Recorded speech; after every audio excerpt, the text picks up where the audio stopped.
Hello everyone, welcome to Focus Media. Tamil superstar Vijay Thalapathy TVK party అధినేత విజయ్ గారు నిన్న ఒక మదురై మనాడు అని చెప్పేసి ఒక సభ అయితే పెట్టారు. నిన్న ఆ సభకి 4 లక్షల కన్నా ఎక్కువ 4,50,000 వరకు అటెండెన్స్ వచ్చింది చెప్పేసి మొత్తం రిపోర్ట్ వచ్చింది. 4,50,000 మందిలో ఒక 30-40 మందికి స్పృహ కోల్పోయారు, ఒక అతను చనిపోయాడు, తొక్కిసలాట జరిగింది అని చెప్పి న్యూస్ వచ్చింది. ఇంత హ్యూజ్ కౌంట్ ఒక్కసారి కూడా రాజకీయాల్లో పార్టిసిపేట్ చేయాలని ఒక పార్టీకి ఇంతమంది అటెండెన్స్ వచ్చిందంటే మాత్రం అదొక పాజిటివ్ వైబ్గానే చెప్పాలి. అంటే నెక్స్ట్ వాళ్ళు ఓట్లు వేస్తారా లేదన్నది సెకండరీ. ఒక సభ పెడితే సభకి ఇంతమంది రావడం అనేది నిజంగా ఆ విషయంలో అయితే మాత్రం విజయ్ గారు టీవీకే పార్టీ సక్సెస్ అయిందనే చెప్పాలి. విజయ్ గారు నిన్న ఆ మీటింగ్లో మాట్లాడుకుంటా కొన్ని గట్టిగానే మాట్లాడారు. ఏం మాట్లాడారు ఒకసారి మీకు ఎక్స్ప్లెయిన్ చేస్తా. అన్ని స్థానాల్లో మన టీవీకే పార్టీ పోటీ చేస్తుంది. తమిళనాడు రాష్ట్రంలో ఎన్ని జిల్లాలు అయితే ఉన్నాయో, ఎన్ని నియోజకవర్గాలు అయితే ఉన్నాయో అన్ని నియోజకవర్గాలలో మన టీవీకే పార్టీ పోటీ చేస్తుంది. ప్రతి ఒక్క నియోజకవర్గంలో అభ్యర్థి నేనే. పేరు వేరే ఉండొచ్చు, పర్సన్ వేరే ఉండొచ్చు, మీరు నన్ను చూసి ఓటేయండి.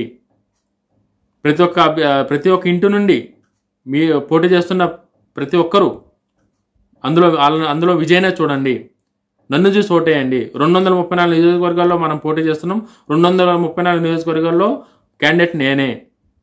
మీ ఇంట్లో నుంచి ఒకడు వచ్చి పోటీ చేసి అనుకొని నాకు ఓటేయండి అని చెప్పేసి అయితే మాత్రం విజయ్ గారు మాట్లాడడం జరిగింది. ఓకే, ఒక రాజకీయ పార్టీ పెట్టినప్పుడు ఖచ్చితంగా ప్రజలతో మమేకమై ప్రజలను ఓట్లు కోరడం అది కామనే.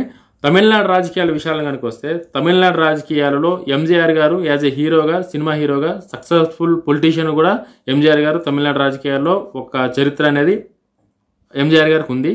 ఎంజీఆర్ గారి తర్వాత సినీ ఇండస్ట్రీకి చెందిన ఇంకొకరు జయలలిత గారు తమిళనాడులో ఇప్పటికీ తమిళనాడు ప్రజల గుండెల్లో ఆవిడకైతే ఒక గుడి ఉందనే చెప్పాలి జయలలిత గారికి. At the same time Vijayakanth గారు పార్టీ పెట్టారు. బట్ ఎటువంటిది ఇంపాక్ట్ కూడా తమిళనాడు రాజకీయాల్లో విజయకాంత్ గారు చూపించలేకపోయారు. సేమ్ టైం కమలాసన్ గారు కూడా, ఇంత ఫ్యాన్ ఫాలోయింగ్ ఉన్న కమలాసన్ గారు కూడా తమిళనాడు రాజకీయాల్లో ఎటువంటి ఇంపాక్ట్ కూడా చూపించలేకపోయారు. బట్ విజయ్ గారు, వీళ్ళ తరువాత వస్తున్న విజయ్ గారు ఎంతవరకు తమిళనాడు రాజకీయాలు శాసించగలరు, ఎన్ని నియోజకవర్గాల్లో సీట్లు గెలవగలడు, అసలు విజయ్ గారికి ఉన్న నమ్మకం ఏంది ఆ రాజకీయాల పట్ల, ఆయన ఏ ఆశతోని ఎట్లా గెలుద్దామని చెప్పేసి టీవీకి పార్టీ పెట్టింది అనేది వీడియోలో ఒకసారి మాట్లాడుకుందాం.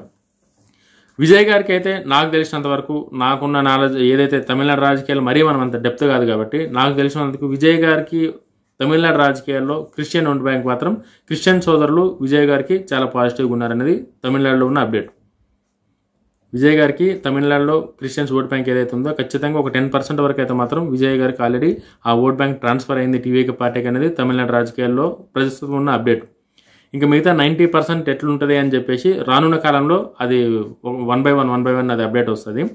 అట్ ద సేమ్ టైం తమిళనాడులో ఇప్పుడు ఏదైతే స్టాలిన్ గారి గవర్నమెంట్ ఉందో, స్టాలిన్ గారి గవర్నమెంట్ కూడా తమిళనాడు ప్రజలకి ఇప్పుడు ఈ గవర్నమెంట్ బాగలేదనే పరిస్థితులు లేదు. స్టాలిన్ గారి ఆలోచనలు కావచ్చు, స్టాలిన్ గారి పథకాలు కావచ్చు, స్టాలిన్ గారి పరిపాలన కావచ్చు, తమిళనాడు ప్రజలందరూ పాజిటివ్గా ఉన్నారు స్టాలిన్ గారి మీద. బట్ ఈ టైంలో విజయ్ గారు స్టాలిన్ గారి పార్టీకి ఎదురుగా వెళ్ళి ఎంత ఇంపాక్ట్ క్రియేట్ చేయగలరు? అసలు స్టాలిన్ గారి రాజకీయాల ముందు విజయ్ నిలబడగలరా? ఇంతమంది పబ్లిక్ వచ్చిర్రు అని చెప్పేసి అంటే, నాకు ఫస్ట్ మీటింగ్ చాలా పబ్లిక్ వచ్చారు, ఓకే. ఆ తర్వాత సెకండ్ మీటింగ్, ఈ మీటింగ్ కూడా ఇంతమంది వచ్చిరంటే నాకు ఒకవైపు పవన్ కళ్యాణ్ గారు చూసినట్టు అనిపిస్తుంది. పవన్ కళ్యాణ్ గారు కూడా మనకి జనసేన పార్టీ పెట్టినప్పుడు ఒక సభ పెడితే వేరే రేంజ్లో, అసలు ఎటువంటి డబ్బులు ఖర్చు పెట్టకుండా పవన్ కళ్యాణ్ గారు యాజ్ ఏ హీరోగా పవన్ కళ్యాణ్ గారు ఉన్నారు కాబట్టి పవన్ కళ్యాణ్ గారు చూడనికనే కొన్ని లక్షల మంది పోయారు, అది వేల మంది పోయారు, మనకు తెలుసు. అది ఆంధ్రాలో కావచ్చు, తెలంగాణలో కావచ్చు, పవన్ కళ్యాణ్ గారు వస్తున్నారంటే ఆయనకున్న ఫ్యాన్ బేస్ అటు ఉంటుంది కాబట్టి ఆ టైంలో పోయారు. At the same time Vijay గారికి కూడా అదే జరిగింది. విజయ్ గారికి ఉన్న స్టేట్ లెవెల్ ఫ్యాన్స్ ప్రెసిడెంట్స్ కావచ్చు, డిస్టిక్ లెవెల్లో ఫ్యాన్స్ ప్రెసిడెంట్ కావచ్చు, వీళ్ళందరూ కలిసి ఈ జనాలందరినీ ఒక దగ్గర గ్యాదర్ చేసి ఈవెంట్కి తీసుకుపోయారు అనేది ఒకటైతే. కొంతమంది క్రిస్టియన్ సోదరులకు చెందిన కొంతమంది విజయ్ గారి మీద అభిమానంతో పోయిన కొంతమంది విజయ్ గారిని చూద్దామని కొంతమంది, ఇట్లా ఇంతమంది ఒకటేసారి వచ్చేసరికి విజయ్ గారు చాలా రోజుల తర్వాత సినిమాల నుంచి బయటకు వచ్చేసరికి ఇంతగానో పబ్లిక్ ఒకటేసారి పోయి 4 లక్షలు, ఒక పాపం దురదృష్టవశాత్తు ఒక పర్సన్ కూడా చనిపోయాడు, 40-50 మందికి అస్తవ్యస్త కూడా గురయ్యారంట. మరి వాళ్ళ కండిషన్ ఎట్లుందో మనకి రేపైతే కానీ తెలియదు. ఇంత గ్రాండ్ ఓపెనింగ్, ఇంత గ్రాండ్ వెల్కమ్ అనేది ఒక పార్టీకి పోటీ చేయకుండా ఒక పార్టీకి రావడం అనేది ఖచ్చితంగా ఆ పార్టీకి ప్లస్ పాయింట్ అనే చెప్పాలి. ఇది పవన్ కళ్యాణ్ గారి వెర్షన్లో చూసుకుంటే ఇట్లుంది. ఇదే పబ్లిక్ సిద్ధం సభలకి వైఎస్ జగన్మోహన్ రెడ్డి గారికి కూడా వచ్చారు ఆంధ్రాలో. ఇక్కడ మీరు నోట్ చేసుకోవాలి. ఎందుకంటే ఆంధ్రాలో కూడా చాలామంది పబ్లిక్ జగన్మోహన్ రెడ్డి గారికి సిద్ధం సభ అంటే ఆ పబ్లిక్ని చూసి ఇంక ఈసారి కూడా జగన్మోహన్ రెడ్డి గారికి తిరగలేదు, జగన్మోహన్ రెడ్డి గారిని గుట్టెటూడ లేడు, జగన్మోహన్ రెడ్డి గారు ఇంకా ఈసారి 150 కాదు వై నాట్ 175 అని చెప్పేసి ఆయన చేసిన ప్రచారం అంతా మనం చూసినాం. బట్ ఎంతమంది అయితే వచ్చారో అందులో ఎంతమంది ఓట్లేసారో తెలియదు మరి జగన్మోహన్ రెడ్డి గారికి.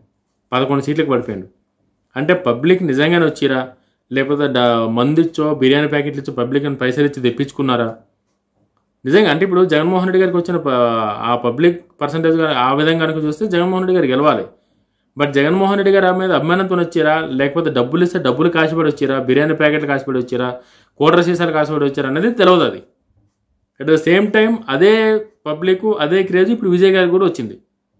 ఆ పబ్లిక్ అందరిని చూసినాక మీ ఇంట్లో ఒక నిలబడి పోటీ చేస్తున్నా అనుకోండి, మీరు ఎవరు కోటేసినా సరే నాకు కోటేసినట్టే, మనం అన్ని నియోజకవర్గాల్లో పోటీ చేస్తున్నాం, అన్ని నియోజకవర్గాల్లో క్యాండిడేట్ నిలబెడుతున్నాం అని చెప్పి ఈ పబ్లిక్కి విజయ్ గారు చెప్పారు. సో దీన్ని బట్టి కనుక చూస్తే విజయ్ గారు ఇంకా క్యాండిడేట్ల అనౌన్స్మెంట్ చేయలేదు, ఎమ్మెల్యే ఏ నియోజకవర్గానికి ఎవరన్నది ఇంకా క్లారిటీ లేదు, ఇంకా లిస్ట్ కూడా ఫైనల్ కాలేదు. ఇది సెకండ్ మీటింగో థర్డ్ మీటింగో పార్టీకి. తమిళనాడు రాజకీయాల్ని ఒక సినీ ఇండస్ట్రీ నుంచి వచ్చిన ఎంజీఆర్ గారు, జయలలిత గారి తర్వాత విజయ్ గారు అంత ప్రభంజనం సృష్టించగలరా? ప్రస్తుత తమిళనాడు పరిస్థితులతో కనుక ఆలోచిస్తే అది పాసిబుల్ అయ్యేదేనా? నాకైతే ఎందుకో కాదు అని అనిపిస్తుంది. అంటే నాకు విజయ్ గారి మీద కోపం లేదు, అలాగనే స్టాలిన్ గారి మీద అభిమానం లేదు. ఆ రాష్ట్రంలో ఉన్న పరిస్థితులు నాకు తెలిసిన వాళ్ళు కూడా నేను వీడియో చేసే ముందే అడిగిన, ఎట్లుంది ఏం కదా, ఇట్లుంది ఎంతమంది పబ్లిక్ వచ్చారు కదా అంటే, పబ్లిక్ పోతారు సినిమా హీరో కాబట్టి, బట్ ఓట్లు వేసేటప్పుడు మాత్రం అది ఉండదు అని చెప్పేసి అంటే అప్పుడు నాకు జగన్ అని గుర్తొచ్చింది. నిజంగానే కదా, జగన్మోహన్ రెడ్డి గారు కూడా ఎంతమంది పబ్లిక్ పోయారు ఓట్లు వేసేటప్పుడు, మరి జగన్మోహన్ రెడ్డి గారికి ఎవరు ఓటు వేయకుండా 11 సీట్లకు పడేసారు మొత్తం. కనీసం డిపాజిట్లు కూడా లేవు, పొజిషన్లో కూడా జగన్మోహన్ రెడ్డి గారు లేరు.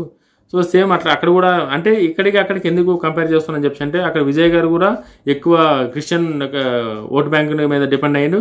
సేమ్ జగన్మోహన్ రెడ్డి గారు కూడా ఆంధ్రప్రదేశ్లో ఎక్కువ క్రిస్టియన్ ఓటు బ్యాంక్ మీదనే డిపెండ్ అయ్యారు.